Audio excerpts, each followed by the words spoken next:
오늘 금요기도에 오신 여러분을 축복하고 환영합니다. 우리 옆에 있는 분들과 인사하겠습니다. 잘 나오셨습니다. 네. 이 갈라디아서 말씀을 함께 오늘 나누려고 하는데요. 갈라디아서는 갈라디아 지역에 있는 교회들에게 보낸 편지입니다. 편지를 보내고 그 갈라디아 지역에 있는 교회들이 서로 그 편지를 나눠서 읽었습니다. 바울이 처음 바나바와 함께 1차 전도 여행을 떠났을 때에 갈라디아 여러 지역의 도시들을 다니면서 복음을 전했고, 그때 바울이 전한 복음을 듣고 주님께로 돌아온 사람들, 믿게 된 사람들이 생겨나면서 그 도시마다 교회가 이제 세워지게 됐죠. 지도를 한번 여러분 보실까요?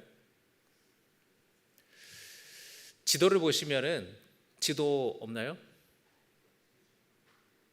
준비가 안 됐나요? 네. 여러분 저기 보면은 가운데가 이 지중해입니다. 지중해고요. 딱 보이는 지역이 바로 오늘날의 튀르키예요. 오늘날의 튀르키예. 여기 보면은 여러 지역이 있죠. 아시아, 비두니아, 본도, 갈라디아, 갑바도기아, 길리기아, 수리아, 바빌리아. 이게 여러분 로마 제국 때는 이 여러 행정적으로 여러 주가 있었어요. 주. 우리나라로 따지면 뭐가 될까요? 도가 되겠죠. 도. 경기도, 강원도, 충청도. 도 개념이에요. 도 개념. 그래서 여러분, 이 바울이 이제 아시아 지역에서 복음을 전한다 했는데, 여러분 어떤 분들은 아시아면은 여기 우리 중국, 한국, 일본 이런 아시아를 말하는 줄 아는데, 그게 아니라 아시아라는 주, 그 지역에서 복음을 전한 거고, 이 고린도 전서나 고린도 후서를 보면 아가야라는 얘기가 나옵니다. 아가야 이 주예요. 주. 거기에 고린도라는 도시예요. 자, 갈라디아 보세요. 갈라디아 굉장히 큰 땅이죠. 저 갈라디아에 여러 도시들이 막 있어요. 그 교회들에게 보낸 편지가 바로 이 갈라디아서다. 지도는 안 보셔도 돼요. 이제 그곳에 안디옥, 이고니온, 루스드라, 더베 이런 교회, 이런 지역의 도시들에 바울이 방문해서 그곳에서 많은 사람들이 믿게 되고, 그 믿음의 사람들이 모여서 교회가 된 거예요. 그런데 이 갈라디아서 이 편지를 보내는 목적이 있을 거 아닙니까? 왜 이 편지를 보내느냐? 바울이 1차 전도 여행을 하면서 세운 그 교회, 바울이 떠난 뒤에 그 교회에 율법을 강조하는 율법주의자들, 유대인들이 교회에 들어왔어요. 그런데 이들이 성도님들에게 뭐라고 이야기를 하냐면, 예수 믿는 것만으로는 부족하다고 이야기를 하는 거예요. 바울이 전한 복음과 다른 복음을 전하는 거예요. 다른 이야기를 하는 거예요. 할례를 받아야 된다. 할례도 받고 율법도 지켜야 한다고. 믿음으로만 충분하지가 않다. 믿음으로만은 부족하다라고 주장했어요. 그래서 성도들이 바울이 전한 복음을 듣고 예수를 믿게 된 사람들, 바울이 어떤 복음을 전했습니까? 오직 예수 그리스도를 믿는 믿음으로 말미암아 우리가 죄사함 받고 구원받는 것입니다. 다른 이름으로 구원 얻을 이름을 주신 것이 없습니다. 그렇게 복음을 전했는데 이들이 들어와서는 뭐라 그래요? 그것 가지고는 부족하다는 거예요. 할례도 해야 되고 율법도 지켜야 되고. 그러니까 성도들이 혼란스러워하는 거예요. 근데 혼란스러운 것뿐만 아니라 심지어 바울을 의심하기도 했어요. 그래서 바울이 갈라디아서 2장에서 자기가 원래 어떤 사람이었는지, 그리고 어떻게 회심하게 되었는지를 그가 상세하게 이 교회 성도들에게 설명하는 겁니다. 직접 이 갈라디아 여러 교회를 방문할 수가 없었기 때문에 편지를 보내서 이 혼란에 빠진 성도들로 하여금 바른 복음으로 돌아올 수 있게 했던 것이죠. 이 갈라디아서는 긴 편지는 아니에요. 그런데 짧은 편지지만 로마서처럼 믿음으로 얻게 되는 구원에 대한 진리를 아주 핵심적으로 축약해서 강조하고 있습니다. 오늘 3장과 4장의 말씀을 봤는데, 오늘 여기서 바울은 예수님이 오시기 전 율법 아래에 있던 상황과 예수님이 오신 이후 복음 아래에 있는 상황에 대해서 비유적으로 설명을 하고 있거든요. 이 비유로 설명하는 이유가 뭘까요? 알아듣기 쉽게 하려고, 그죠? 그러니까 비유로 설명하는 거예요. 자, 바울이 뭐라 그러냐면은 이 율법 아래에 있는 상황, 자, 똑바로 들으세요, 여러분. 이 날씨가 덥고 그러니까 밥 먹고 에어컨 바람 살살 부니까 졸음이 오시는 것 같아요. 자, 율법 아래에 있는 상황에 대해서 바울이 뭐라고 이야기하냐면 마치 초등교사 아래에 있는 것 같다라고 말하는 거예요. 따라합니다. 초등교사 아래에 있는 것과 같다. 자, 이게 무슨 말입니까? 한번 24절 말씀 보겠습니다. 갈라디아서 3장 24절 같이 읽겠습니다. 시작. 이같이 율법이 우리를 그리스도께로 인도하는 초등교사가 되어 우리로 하여금 믿음으로 말미암아 의롭다함을 얻게 하려 함이라. 아멘. 율법이 우리를 그리스도께로 인도하는 뭐가 됐다고요? 초등교사가 됐다는 거예요. 자, 여러분, 그런데 여기서 말하는 초등교사가 지금 오늘날의 초등학교 선생님을 말하는 게 아니에요. 완전히 다른 개념이에요. 로마 시대 때, 지금 이 시대는 로마 제국 시대잖아요. 이 시대 때의 초등교사는 귀족 가정에 채용된 초등교사예요. 가정교사예요. 가정교사. 그래서 어린아이에게 이 초등교사가 옷을 어떻게 입고, 또 식사 예절, 또 지켜야 하는 행동, 이런 것들을 가르쳤어요. 그리고 보호자가 되어가지고 이를 어린아이가 학교 가는 데 있어서 같이 데려다주고 데리고 오고, 그런 역할을 이 초등교사, 이 가정교사가 했던 거예요. 그러니까 지금의 초등학교 선생님이랑 같아요, 달라요? 다른 거예요. 여러분, 어린아이가 이제 조금 자라면 이제 엄마가 가르치다가 한 2돌쯤 되면 좀 빠른 아이는 돌 지나서 어디를 가요? 어린이집을 가요. 어린이집 가고 5세부터는 어디로 가요? 유치원을 가요. 그리고 어디를 가요? 초등학교를 이제 들어가잖아요. 근데 여러분, 이 어린이집을 가면은, 유치원을 가면은 선생님들이 뭘 가르칠까요? 아주 대학교에서 배우는 인문학을 가르치고 과학을 가르치고 우주 생명, 우주공학, 생명과학 이런 거를 가르칠까요? 아니에요. 뭘 가르쳐요? 뭘 가르쳐요, 여러분? 자, 여러분, 반찬 가리지 않아요. 골고루 먹어요. 친구와 싸우지 않아요.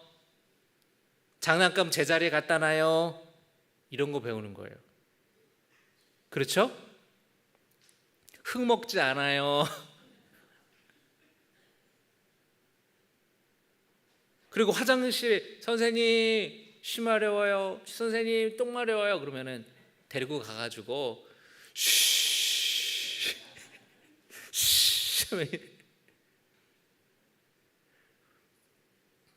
옷 빨개 벗고 돌아다니면 안 되잖아요. 자, 팬티 입고 바지 입고 물 내리고 이런 걸 가르쳐 주잖아요, 선생님이. 근데 여러분, 이게 초등학교 1학년 선생님도 그래요. 초등학교 1학년에 가잖아요. 그러면은 애들이 초등학교 1학년은 완전 유치원생이랑 똑같아요. 그래서 초등학교 가면은 애들이 뭐부터 배우는 줄 아세요? 화장실 위치를, 화장실을 선생님이 쭈르르 가가지고 여기가 화장실이라고 가르쳐주고, 1학년 애들이 막 출석부 부르는데 옆반에 있는 애가 와 있기도 하고 누가 왜 안 왔지? 그러니까 옆반에서 선생님이 데리고 오기도 하고. 초등학교 1학년 애들은 뭐라 그래요? 뭐 못 가린다 그래요? 똥오줌 못 가린다. 아직 어리니까. 그래서 여러분 어린이집 선생님들, 유치원 선생님들, 초등학교 선생님들이 아이에게 학교에서 생활하는 방법, 밥 먹는 거, 기본적인 어떤 생활 습관 이런 것들을 어린아이들에게 가르쳐 주잖아요. 여기서 말하는 초등교사가 집에서 그런 거를 가르쳐 주는 거예요. 이해되시죠? 그리고 아이 곁에서 이제 케어해 주는 거예요. 콧물을 흘리면 코도 닦아주고. 여러분 어린아이들 보면은 겨울에 잠바에 소매가 번들번들합니다. 왜 그래요? 이거를 코 닦아가지고 번들번들한 거예요. 흥. 그래서 아이들을 케어해 주고요. 그리고 이게 하면 돼, 이거 하면 안 돼, 이런 것도 알려주고. 자, 1절 여러분 갈라디아서 4장 1절에 바울이 또 이렇게 말합니다. 같이 읽겠습니다. 시작. 내가 또 말하노니 유업을 이을 자가 모든 것의 주인이나 어렸을 동안에는 종과 다름이 없어서. 자, 여러분 보세요. 예를 들어 한 굉장히 지체 높은 부유한 그런 가문의 아들이 하나 있었어요. 아이가 하나 있었어요. 그럼 이 아이는 장차 어떤 아이가 될 아이입니까? 아버지의 그 기업, 그 유업을 이어받을 그 가문의 주인이 될 아이예요. 지금 바울이 말하는 게 그런 겁니다. 모든 것의 주인이에요. 그 유업을 이을 자예요. 그런데 어릴 동안에는 종과 다름이 없다. 어릴 동안에는 이런 보호와 감독 아래에 있다라는 겁니다. 자, 2절의 말씀 보겠습니다. 시작. 그 아버지가 정한 때까지 후견인과 청지기 아래에 있나니. 자, 여러분 이 로마 시대에 후견인 제도가 있었고요. 그 다음에 청지기가 있었어요. 후견인은 뭐냐면 아버지가 후견인을 세워요. 그래서 이 아이가 자라날 때까지, 성인이 될 때까지 가르쳐주고 보호해주고 같이 이렇게 후견인 역할을 하는 거예요. 청지기는 누굽니까?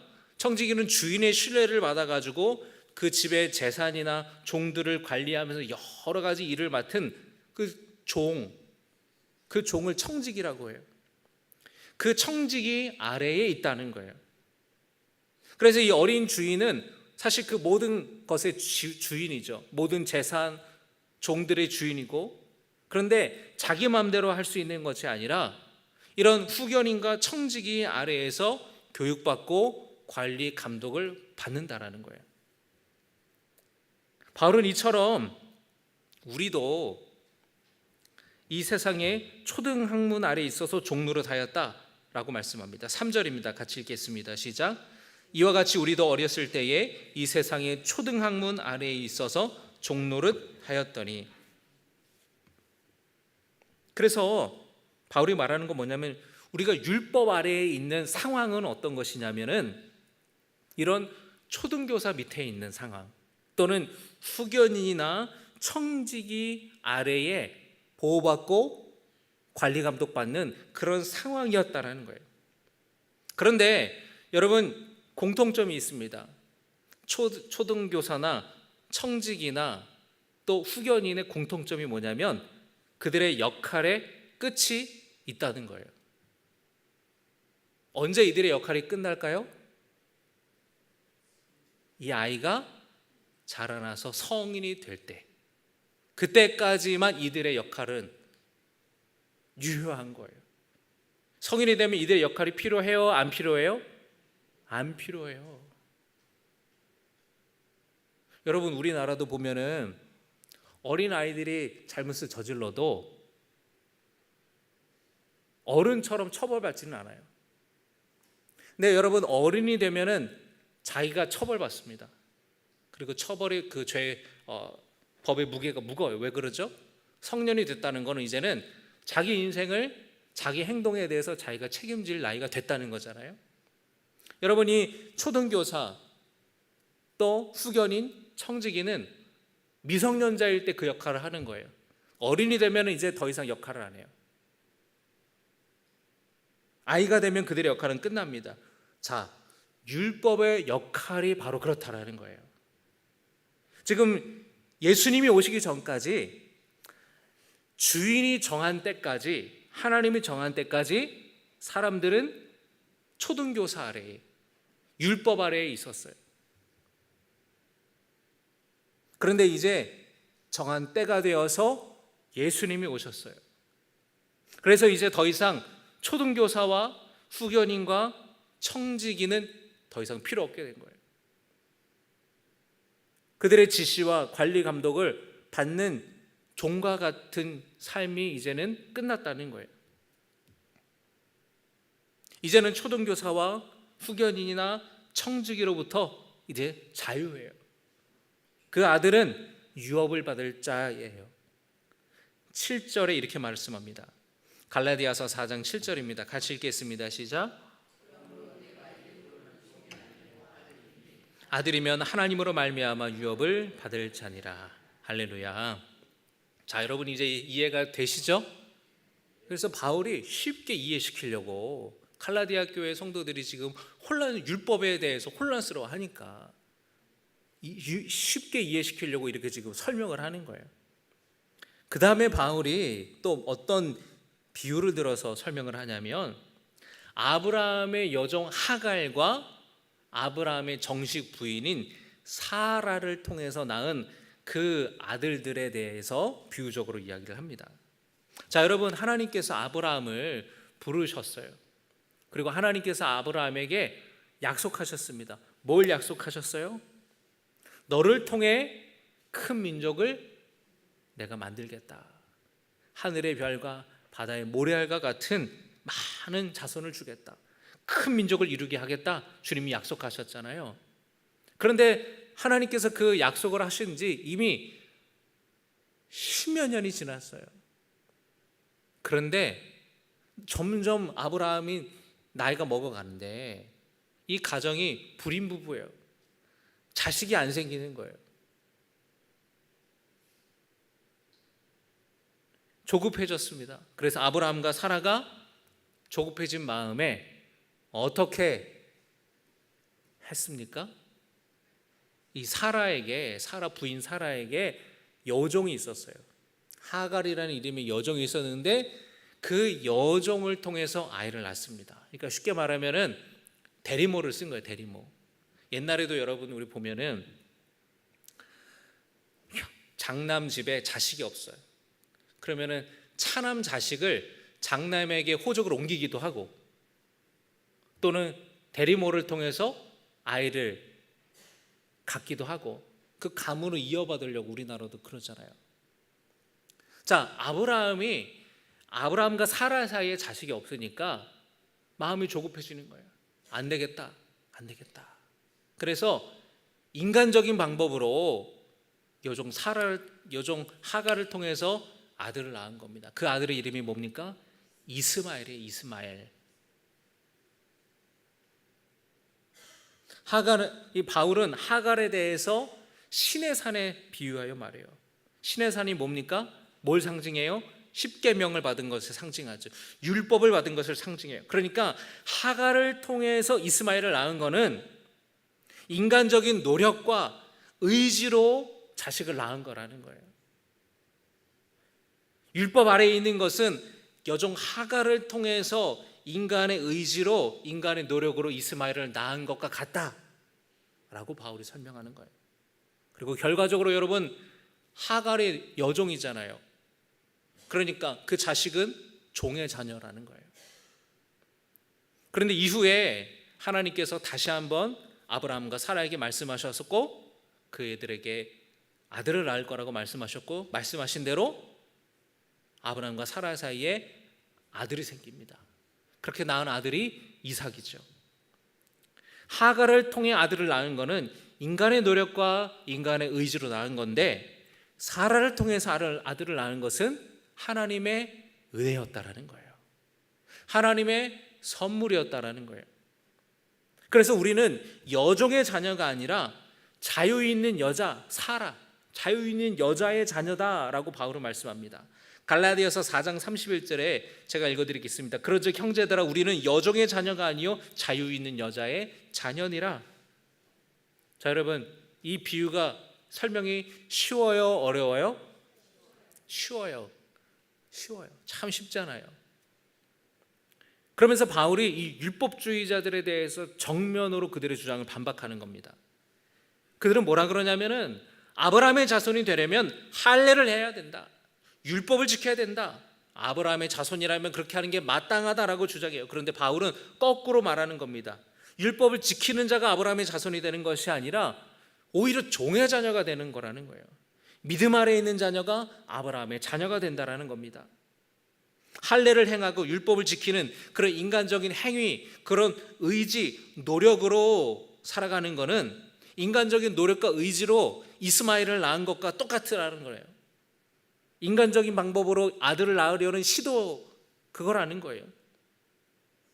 오히려 사라가 하나님의 약속을 믿고 하나님의 은혜로, 하나님의 선물로 이삭을 낳은 것처럼 예수님을 통해 구원하시는 하나님의 약속을 믿어서 선물로 구원받는 것이다라고 바울은 말씀하고 있는 겁니다. 여러분, 이 복음을, 이 진리를 믿으시기를 주님의 이름으로 축복합니다. 그렇다면 여러분, 이 말씀을 우리 삶에 어떻게 적용할 수 있을까요? 여러분, 신실하신 하나님의 약속을 믿지 못하고 내 힘과 내 의지로 문제를 해결하고 하려고 하는 그런 모습이 있지 않습니까? 예수님을 믿으면서도 친밀한 주님과의 인격적인 만남이 없이, 그런 체험적인 신앙이 없이 그저 내가 오래 신앙생활을 했으니까 구원받는 것은 당연해, 그렇게 생각하고 있지 않습니까? 여러분, 교회 다닌다고 다 구원받을까요? 집사라고 다 구원받습니까? 권사라고 다 구원받습니까? 장로라고 구원 다 받아요? 목사라고 다 구원받을까요? 아니에요.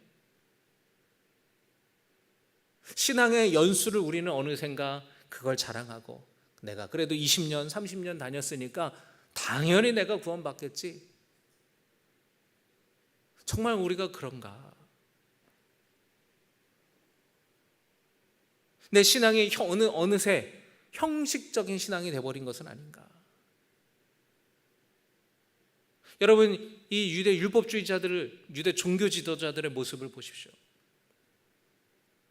그들의 껍데기밖에 없잖아요. 형식적인 것밖에 남지 않았잖아요. 그러니까 예수님이 누구신지 깨닫지 못하게 되는 거죠. 복음으로 자유하지 못하고 신앙생활하는 데 있어서 이렇게 해야 돼, 저렇게 해야 돼, 이렇게 하는 게 마땅해, 저렇게 하는 게 마땅해, 스스로를 정죄하고 남도 정죄하고 판단하며 살고 있는 모습이 우리 안에 또 있지 않겠습니까? 그런데 그런 삶은 종으로 살아가는 거예요. 우리는 종이 아니라 하나님의 자녀입니다. 여러분, 신실하신 하나님의 약속을 믿으며 살아가시기를 주님의 이름으로 축복합니다. 하나님의 은혜를 의지하면서 살아가시기 바랍니다. 성령으로 충만하며 예수님과 친밀한 인격적인 관계를 갖고 주님과 동행하는 체험적인 신앙으로 살아가시기를 주님의 이름으로 축복합니다. 그게 바로 자녀로 살아가는 거예요. 신앙의 연수가, 직분이 우리를 구원하는 게 아니에요. 그걸 자랑하지 마시기 바랍니다. 지금 내가 예수님과 동행하고 있는가? 지금 내가 하나님의 약속을 믿고 있는가? 그 하나님을 내가 의지하고 주님만 바라보며 십자가만 바라보며 살아가고 있는가? 우리가 날마다 복음 앞에, 십자가 앞에 우리 삶을 비추어 봐야 될 줄로 믿습니다. 내 공로가 아니라, 내 행위가 아니라 오직 예수님의 보혈을 붙들며 살아가시기를 주님의 이름으로 축복합니다. 율법주의자들은 말하는 거예요. 예수 그리스도를 믿는 믿음으로는 부족하다. 아니에요. 예수 그리스도를 믿는 믿음으로 충분해요. 그 충분한 복음을, 그 진리를 믿으시기를 바랍니다.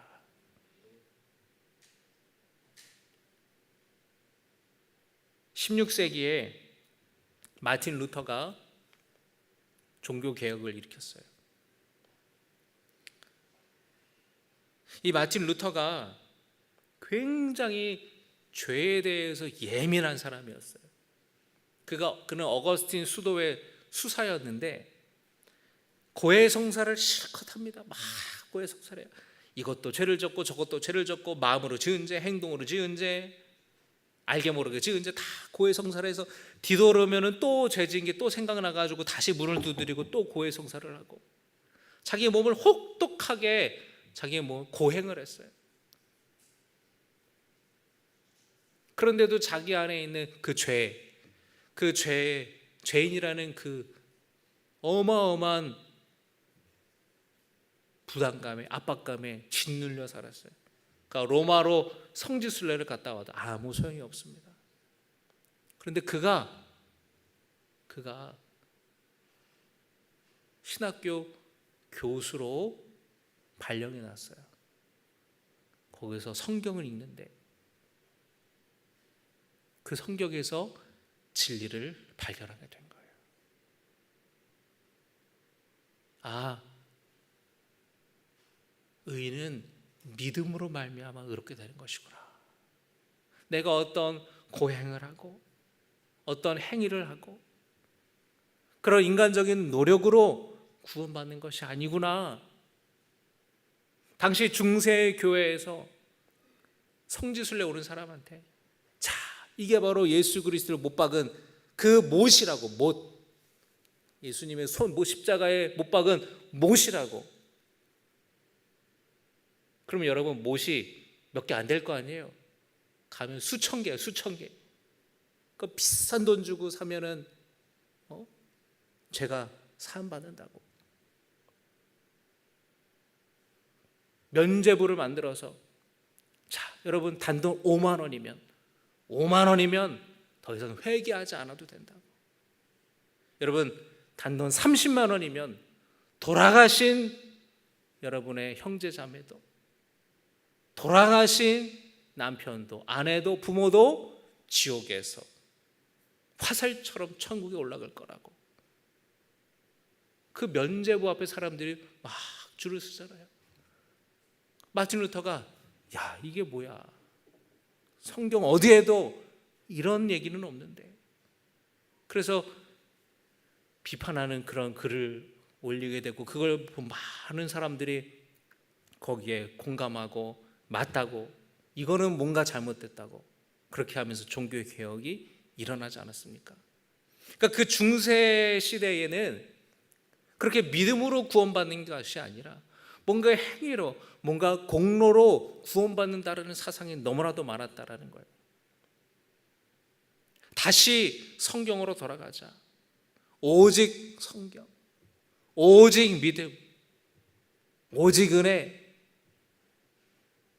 오직 하나님께 영광을. 그 마틴 루터가 그거를 외친 거예요. 그걸 어디서 찾았겠습니까? 성경에서 찾은 거예요. 성경에서. 이것이 복음이구나, 이것이 진리구나, 이걸 전해야겠다. 여러분, 우리 이 말씀을 깨닫고 또 이 말씀을 전하고 선포하는 자들 될 수 있기를 주님의 이름으로 축복합니다. 나의 공로가 아니라, 나의 행위가 아니라 오직 예수님의 보혈을 붙들며 살아가시기를 주님의 이름으로 축복합니다.